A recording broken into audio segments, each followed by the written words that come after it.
How do you address the critics in your own party? Well, the first thing would be they cannot make a point about anything I've said that was anything other than true.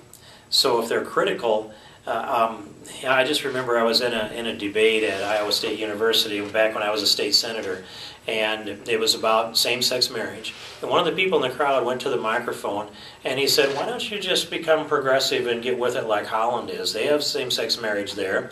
Why don't you just embrace, that's where the modern world is going, and emulate Holland?" And I said, "Well, you're asking me to emulate Holland? Why would I want to emulate Holland?" And he said, "Well, why wouldn't you?"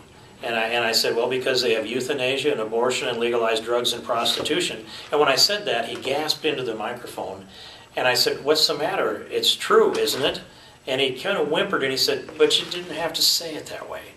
Is it really true that we're to this point in our society where now if you disagree with someone, you don't have the argument that you can disagree. You have to instead call names and criticize the utilization of the language. Let's get to the substance of the matter.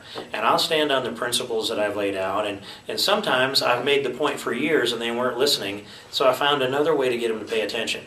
And for example, Dick Durbin, as far as I know, no longer describes the Dreamers as valedictorians.